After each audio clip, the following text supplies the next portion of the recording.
नमस्कार दोस्तों, एक बार फिर हाजिर हूँ आपके साथ एक नए और बहुत ही महत्वपूर्ण वीडियो लेकर। यानी फ्रेंड्स, आज इस वीडियो में बात करेंगे पड़ोसियों के द्वारा उत्पीड़न किया जा रहा हो तो क्या करें।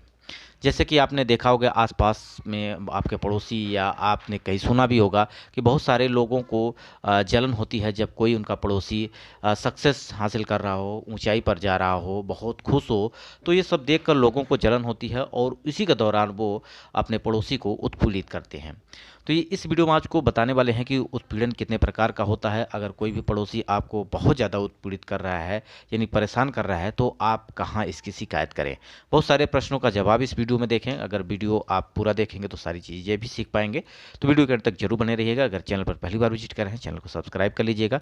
इसी प्रकार के मोबाइल में बहुत सारे वीडियो अपलोड कर रखे हैं, आप जाकर प्लेलिस्ट में जरूर देखिएगा। तो फ्रेंड्स, यहाँ पे हम बात करेंगे कि ये नया यूट्यूब चैनल है जिसका नाम है मनुष्था लेक्चर्स। इसकी लिंक आपको नीचे डिस्क्रिप्शन बॉक्स में मिल जाएगी। इस पर हमने बहुत सारे वीडियो अपलोड कर रखे हैं, जैसे खेतों से संबंधित, क्षेत्रफल से संबंधित, खेत का बंटवारा कैसे करें, साथ ही साथ अगर खेत का क्षेत्रफल हेक्टेयर में है तो किसे उसको बीघे या बिस्वा में बदलें, ये सारी चीज़ें हमने कवर कर रखी है। इस चैनल पर विजिट करिएगा, चैनल को सब्सक्राइब जरूर करिएगा। और आपके कोई प्रश्न है जो आप जानना चाहते हैं, कमेंट बॉक्स में जरूर पूछिएगा। तो फ्रेंड्स, बात करेंगे पड़ोसियों द्वारा उत्पीड़न किया जा रहा हो तो क्या करें। सबसे पहले हम बात करेंगे उत्पीड़न क्या है। जैसा कि ये कहावत कही गई है कि रिश्तेदार बेशक अच्छे ना हो लेकिन पड़ोसी जरूर अच्छा होना चाहिए। इसकी वजह यह है कि आजकल अधिकांश लोग नौकरी काम धंधे के चलते एक शहर से दूसरे शहर में रहते हैं। ऐसे में रात बेरात आपको ज़रूरत पड़ने पर आपके साथ पड़ोसी ही खड़े होंगे, जबकि रिश्तेदार को आप तक पहुंचने में टाइम लगता है। अगर पड़ोसी अच्छा है तो आप खुशहाल ज़िंदगी जिएंगे निश्चित रूप से। अब बात करते हैं कि उत्पीड़न क्या है। क्योंकि पड़ोसी या आपका कोई ऐसा व्यक्ति जो आपके आने जाने में व्यवधान पैदा कर रहा है, तो ये उत्पीड़न होता क्या है। उत्पीड़न की बात करें, यानी आमतौर पर, यानी एक साधारण भाषा में बात करें तो इसका अर्थ यह होता है कि आपको सताना या दबाना होता है। जैसे किसी पड़ोसी के द्वारा, जैसे कि पड़ोसी ज़्यादा मजबूत है, ज़्यादा पावरफुल है, तो वो क्या करता है, अपने बगल वाले पड़ोसी को परेशान करता है। परेशान करने के कई रीजन हैं जो आगे आपको हम बताने वाले हैं। यहाँ पे अगर बात की जाए, एक इसके शाब्दिक अर्थ की बात की जाए उत्पीड़न का, यानी हरासमेंट क्या है, तो इसे कहा जाता है परसिक्यूशन। परसिक्यूशन का मतलब हो गया यौन उत्पीड़न। किसी व्यक्ति या उसके समुदाय के साथ किसी अन्य व्यक्ति अथवा समुदाय द्वारा किया गया नियोजित यानी प्री प्लान दुर्व्यवहार होता है। किसी व्यक्ति अथवा समुदाय के साथ यह दुर्व्यवहार जातीय, धर्मीय, नस्ल, लिंग, राजनीतिक अथवा किसी आधार का हो सकता है। यानी हरासमेंट जो होता है, ये अगर बात की जाए तो ये कई प्रकार का हो सकता है या कई आधार पर भी हो सकता है। जैसे जाति है, यानी धर्म पर है, लिंग पर है, राजनीतिक है। तो ये किसी प्रकार का भी उत्पीड़न हो सकता है जो कि आपके पड़ोसियों में होता है। और ये आम होता है क्योंकि बहुत सारे लोगों के साथ ये घटनाएं भी होती हैं। अब बात करेंगे पड़ोसियों द्वारा उत्पीड़न कितने प्रकार के होते हैं।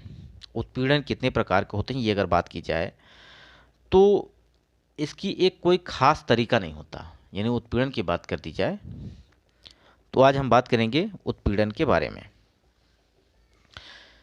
जैसे कि अगर बात की जाए उत्पीड़न के बारे में, तो पड़ोसियों द्वारा यौन उत्पीड़न, पहली कंडीशन है पड़ोसियों द्वारा यौन उत्पीड़न। सबसे पहले यौन उत्पीड़न की बात करते हैं तो दोस्तों, भद्दे कमेंट पास करना, घूरना, धमकी देना, यौन उत्पीड़न के लिए ज़बरदस्ती पड़ोसी के घर में घुसना, यहाँ तक कि पड़ोस के घर में गतिविधियों की रिकॉर्डिंग के लिए कैमरा लगाना, इसी तरह के उत्पीड़न कैटेगरी के अंतर्गत आते हैं। तो फ्रेंड्स, यहाँ पे बात करेंगे कि उत्पीड़न कितने प्रकार का हो सकता है। तो पहली कंडीशन इसकी है पड़ोसियों द्वारा यौन उत्पीड़न। यौन उत्पीड़न क्या है। यौन उत्पीड़न में आपकी बहुत सारी चीज़ें आ जाती हैं, जैसे कि किसी लड़की को देखकर या कोई भी लेडी है उसको देखकर कमेंट पास करना, उसको घूरना, धमकी देना, यौन उत्पीड़न के लिए ज़बरदस्ती पड़ोसी के घर में घुस जाना, यहाँ तक कि पड़ोसी के घर में जो भी गतिविधियाँ हो रही हैं, जो भी काम हो रहे हैं, उसकी निगरानी करने के लिए आपने रिकॉर्डिंग कैमरा लगा दिया है। तो ये सारे जो कैटेगरी है ये आती है यौन उत्पीड़न के अंतर्गत। अब हम बात करते हैं दूसरी कैटेगरी क्या है। ये है उपद्रव के माध्यम से उत्पीड़न।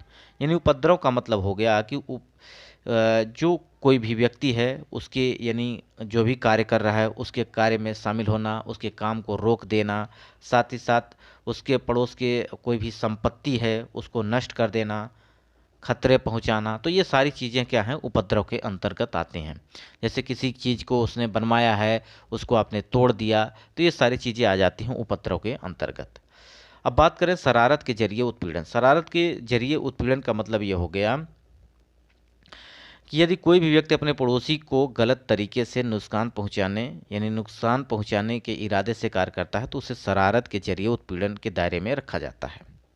पड़ोसी की किसी संपत्ति को विनाश का कारण मानना, उसकी संपत्ति में ऐसा कोई बदलाव करना जो उसके मूल्य या उपयोगिता को नष्ट करता हो या कम करता हो, उसे चोट पहुंचाना, ये सारी चीज़ें आ जाती हैं शरारत के जरिए उत्पीड़न के अंतर्गत। जैसे मान लीजिए कि आपके पास फ्लैट की कोई फ्लैट है, आपका घर है, उसकी दीवार है, उसके पड़ोसी में आपका मकान है, दीवार बना रहे हैं, अथवा पड़ोसी द्वारा कोई निर्माण कराया जा रहा है, इसमें आपकी प्रॉपर्टी क्षतिग्रस्त हो गई, यानी उसके द्वारा कोई मकान बनाया जा रहा है, उसके द्वारा आपके ज़मीन में या आपके कुछ इंस्ट्रूमेंट टूट जाते हैं, तो ये सारी चीज़ें आ जाती हैं शरारत, यानी ज़बरदस्ती के थ्रू वो क्या करना, उत्पीड़न करना। अब बात करेंगे अतिचार। अतिचार आपराधिक अतिचार के माध्यम से उत्पादन, यानी ट्रेसपास। ट्रेसपास क्या है? ट्रेसपास का मतलब होता है कि किसी भी व्यक्ति के प्रॉपर्टी में जबरन घुसकर उसके संपत्ति को हथियाना या उसकी संपत्ति को बर्बाद करना या उसकी संपत्ति पर जबरदस्ती कब्जा करना, ये सारी चीज़ें आती हैं अतिचार यानी ट्रेसपास के अंतर्गत। अब बात करेंगे अगर कोई पड़ोसी द्वारा उत्पीड़न किया जा रहा है तो आप क्या करेंगे। सबसे पहले आपको क्या करना है, पड़ोसी से बातचीत करनी। पहली कंडीशन यह है कि आप पड़ोसी से बात करेंगे और मामला सुलझाने की कोशिश करेंगे, ठीक है। यानी जो भी आपके साथ दुर्व्यवहार कर रहा है, चाहे वो यौन उत्पीड़न से संबंधित है, चाहे वो आपको किसी प्रकार से ज़मीनी संबंधित या आपको किसी प्रकार को जैसे कि आप कोई काम करते हैं उसको नष्ट कर देता है, या कोई काम करने के लिए आप जाते हैं वहाँ पे आपको रोकता है, तो ये सारी चीज़ें हैं। तो अगर ऐसी क्रिया हो रही तो सबसे पहले आप अपने पड़ोसी से मिलिए, उसके गार्जियन से मिल रहे हैं, अगर बच्चा कर रहा है तो उसके गार्जियन से मिल रहे हैं, कोई और कर रहा है तो उससे सुलझाने की कोशिश करें, ठीक है। दूसरी बात, अगर वो इतना करने के बाद भी आप से नहीं मान रहा है तो दूसरा काम करना है, आपको 100 नंबर डायल करिए। 100 नंबर में आपका आपके राज्य के अलग अलग हो, जैसे कहीं पे 112 चल रहा है तो कहीं पे अगर महिलाओं के लिए अलग से टोल फ्री नंबर हैं, तो बहुत सारे नंबर भी गवर्नमेंट के द्वारा चालू किए गए हैं जिस पे आप शिकायत कर सकते हैं, ठीक है। यानी 100 नंबर पर डायल करके आप पुलिस को बुला सकते हैं। तो ये सारी चीज़ें हैं। दूसरा है, पुलिस में लिखित शिकायत करें। अगर सारा कार्य करने के बावजूद भी वो व्यक्ति आपका बात नहीं मान रहा है तो आपको क्या करना है, पुलिस में जाके एफआईआर लिखानी है, ठीक है। एफआईआर लिखाएंगे तो उसके तत्काल आपके कार्रवाई की जाएगी और उसको जो कि पनिशमेंट दिया जाएगा। तो सबसे पहले आपको तीसरा काम पुलिस को लिखित शिकायत करना है। चौथी अगर बात की जाए तो अगर सिलसिला जो कि उत्पीड़न का अगर कम नहीं हो रहा है तो आपको क्या करना है, कोर्ट जाना है। कहाँ जाना है, कोर्ट जाना है। और इसके अंतर्गत अगर बात की जाए तो इंडियन पेनल कोड के धारा 268 में परिभाषित किया गया है, यानी अगर कोई भी आपको हरासमेंट कर रहा है, कोई परेशान कर रहा है, तो एनी एक्ट अगर बात की जाए तो 268 के तहत आप इससे केस कर सकते हैं, ठीक है। और इसमें आपको मजिस्ट्रेट के द्वारा यानी अदालत के द्वारा पूरा आपको न्याय भी मिलेगा। अगर इसके बाद भी आपका नहीं रुक रहा है तो आपका जो कि इंडियन पेनल कोड 425 के अनुसार दीवानी अदालत में भी आप इसकी निगरानी करवा सकते हैं, ठीक है। तो ये भी आपको ध्यान रखना है। नेक्स्ट बात करेंगे, अगर कोई पड़ोसी द्वारा उत्पीड़न के मामले पुलिस नहीं रुक रही है, यानी पुलिस उस पर कार्रवाई नहीं कर रही है। अक्सर आपने देखा होगा कि जो भी यानी पावरफुल मैन होता है, पावरफुल आदमी होता है, उसके द्वारा जो भी अगर किसी अपने पड़ोसी के द्वारा हैरेसमेंट यानी उत्पीड़ित किया जाता है तो वहाँ पे क्या होता है कि पुलिस जो होती है कार्रवाई नहीं करती है, क्योंकि उनकी पोजीशन इतनी होती है, उनकी पकड़ इतनी होती है कि पुलिस वहाँ तक जाती नहीं है। और अगर वो जो जिसने शिकायत की है, अगर छोटे अगर बात की जाए जिसकी पहुँच कम है तो वहाँ पे उसके लिए थोड़ा सा परेशानी हो जाती है। इसके लिए आपको क्या करना है, इसके लिए आपको कोर्ट के जो है घंटी आपको खटखटाना है, ठीक है, यानी कोर्ट में आपको जाना है और बहुत सारे एक्ट हैं जिसके थ्रू आपको, जैसे कि 441 हो गया, 425 हो गया, ये सारे एक्ट हैं जिसके तहत उसको आपको सज़ा मिलेगी उसको, और आपको न्याय जरूर मिलेगा। तो फ्रेंड्स, ये वीडियो कैसा लगा कमेंट बॉक्स में जरूर बताइएगा। वीडियो यहीं समाप्त करते हैं। नमस्कार।